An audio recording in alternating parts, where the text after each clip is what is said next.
Hi everyone, thanks for tuning in. I am Juliet Meskers and I am your host today for our live with Teenager Therapy. And this live will also be recorded and posted on our podcast, Brains Out Loud, which can be found on Spotify.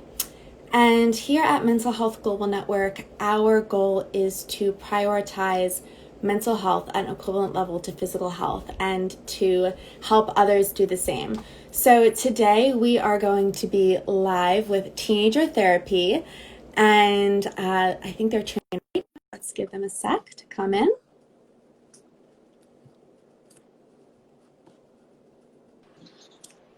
Hello.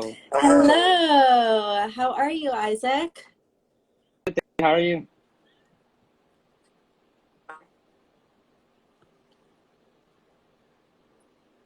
I think hold on, you're frozen for a second.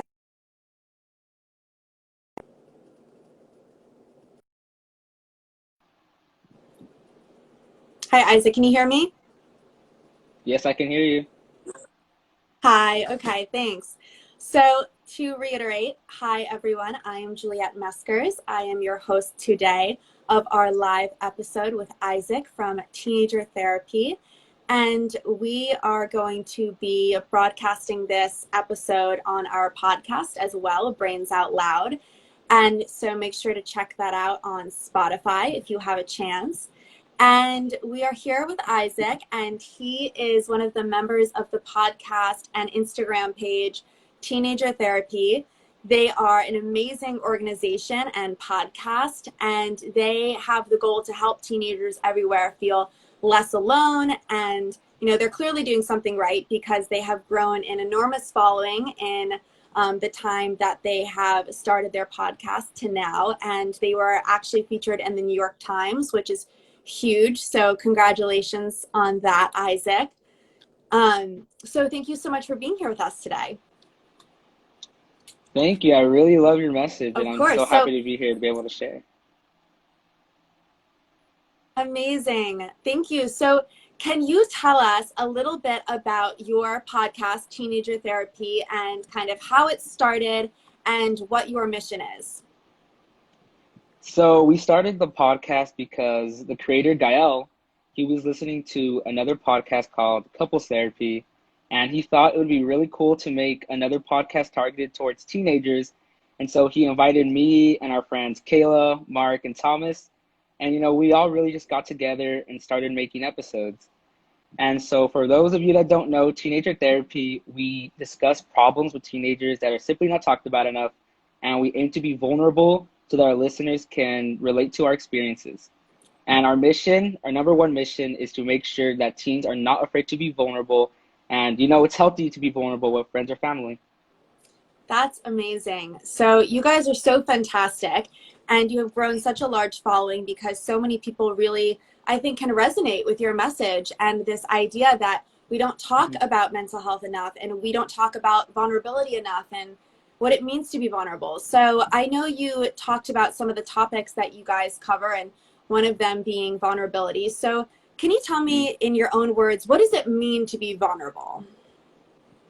To me, being vulnerable, it just means to, sit down with a friend or family and just really tell them how you're feeling, just be really sincere, be very genuine, just don't hide anything. Just tell them how you're feeling, your mental health, and things like that. Yeah, absolutely. So I know you mentioned to me before that one of the topics that you talk about is anxiety. And, we know that anxiety is so prevalent as 18.1% of the population is diagnosed with an anxiety disorder. So almost 20% of the population. And we also know that so many people aren't diagnosed who suffer in silence from anxiety. So can you tell me a little bit more about anxiety amongst teenagers and kind of your generation and how you guys are facing it, how you're combating it, and maybe some of the causes that relate to anxiety? Why does your generation and teenagers suffer so much from anxiety right now? I think a lot of teens have anxiety and they just don't know it. And from my personal experience, I have a sibling who would always get nervous at school because you have to do a lot of public speaking at school. You have to present, you have to collaborate with classmates, you have to share out to the class about your ideas. And after a while, she would always keep telling me and just being really vulnerable with me and my family. And we ended up finding out she had anxiety. We took her to a therapist and we're working on that. And I think just a lot of pressure is put on teens right now, especially at school, because there's so much pressure. You need to get into a good college and things like that. And they just need to put a lot of effort into getting themselves out there. And for a lot, it's just really nervous, cause them to get stressed out and stuff like that. And that is why our mission, is vulnerability. We're really trying to combat that because if you're vulnerable, you talk to your family, friends, you can just get a lot of help. And if you need a therapist for your anxiety, therapist can be there for you as well. Absolutely. And so what are some other topics that you guys talk about on your podcast, or some of the episodes that you guys have done so far? What's kind of the structure of what you guys discuss? Episodes where we're just really vulnerable and we like to share our experiences, such as for romance, insecurities, confidence issues, being an only child, and stuff like that. But we also have a lot of discussion episodes, such as Black Lives Matter, quarantine, like our thoughts on productivity and things like that. That's amazing. You guys cover so much ground, and it really seems like you kind of cater to every demographic of people, right? So even though your Mm-hmm. podcast is based off of teenage therapy and what it's like to, experience mental health issues and the common stressors and anxiety of your age range, I'm sure that anybody that tunes in and listens to you guys can really learn a lot about not only Yeah, mental health, definitely. but what it means to be vulnerable and have these conversations. Yeah, a lot of people who are not even teens, they always message us telling us how much we help them, and I think that's really amazing. Yeah, how amazing it is to make such a big impact on not only your generation, but on others as well. So you guys are really so impressive to me. So how often do you guys run your podcasts, and what are some platforms that people can access your podcast through? So we release a podcast episode every Sunday, and you can listen to it on Apple Podcast and Spotify. But we also have video podcast or interviews on YouTube at Teenager Therapy. And we also have extra content on Instagram, Twitter, and TikTok at Teenager Therapy. Amazing. TikTok is such an amazing platform that has, come to give access to so many people to share their thoughts and experiences. So I think that because the platform has grown so much, it's really awesome that you guys have kind of Mm. tuned into that and access that platform to share your experiences and your message to so many people. So through your experience being on this podcast and being a part of this, how has this helped your mental health, and how has it contributed to your vulnerability? Before the podcast, I would keep a lot of my personal problems to myself. I wouldn't even share it to my closest friends. I was just barely insecure, unconfident. And after the podcast, I really started to open up to my friends more, especially my family. I started to open up to them a lot more. And I think this podcast has just helped me really get vulnerable and not be scared of what other people think. And, just really fix any problems I may have with friendships or family and just overall be happy. Yeah, that's amazing. For those who are afraid to be vulnerable and afraid to start these initial conversations about mental health, what would you say to someone who is struggling silently and doesn't know how to start a conversation? Well, I was one of those people, and I still kind of am. It could be hard to be vulnerable. But, after a while, you just need to take that first step, as hard as it may be. A really good friend you trust or a really good family member, you can just start with them. It can be something really small as a problem you just had that day, and you can just slowly open up more and more about your life or any mental problems you may have. Just taking that first step is the most important. Absolutely. That's great advice. I know that I can really resonate with your message in terms of vulnerability and how important it is to be vulnerable and allow yourself to be vulnerable. I always struggled with my mental health growing up, especially in high school. And I remember being a teenager and not understanding my anxiety and not understanding what I was going through. And as a Mhm. result, I was really scared of it. And I was really scared that if I started to have these conversations with people, or that if I told someone how I was feeling or about my intrusive thoughts, that they would get freaked out or that they would judge Yeah. me. But I remember getting to college and kind of being forced to have those initial conversations because Mhm. my anxiety had been built up and hidden for so long that I kind of hit this breaking point where I could no longer hide it, and it was affecting my day-to-day life.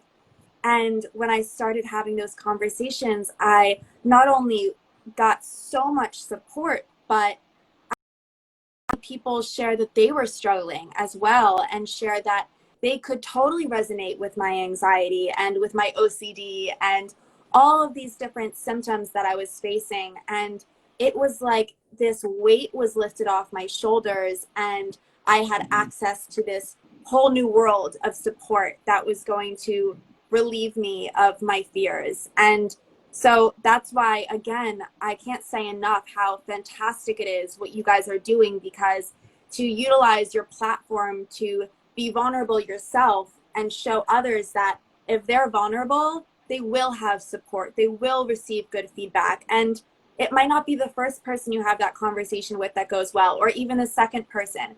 You have to keep trying, because someone out there will understand, and someone out there will support you. And even if these teenagers or people in my generation and the generations above me don't feel like they have a personal person that they can go to and talk to about it, I'm sure that listening to your podcast gives them a world of comfort. So congratulations on that. Thank you so much. Of course. And I saw that you guys are selling merchandise on your page and that you guys sold out of your first Oh, sweatshirt yes. that you guys launched. So congratulations. What was kind of the idea behind putting out merchandise? So, at first we released the beanies, and as making teenager therapy, we just wanted to have like a really cool piece of merchandise. But after the beanies, it took a while to sell them out, and Gael had the idea that we should make, we don't want to make merch like a lot of influencers do, where they just put their name on like a shirt or something. We really want to make something that anyone could wear. Like, you don't need to listen to the podcast, you don't need to understand an inside joke or anything. And so we Yeah. made the hoodies, and they sold out in 15 minutes, which was crazy because the beanies took like probably a couple weeks or months. And yeah, just we're so happy about the support we got on those hoodies. That was really amazing. That was so amazing. I was so excited to see you guys post the sold out. I was a little disappointed because I kind of wanted one, but I'll wait Ah, until your next launch. But I thank also you. think that it's amazing that you talk about, not just putting an inside joke or a slogan or whatever it might Hmm. be, that is so specific to your organization, because, you created these awesome hoodies. They're so dope, and they say teenager Thank therapy you. on them, right? Is that correct?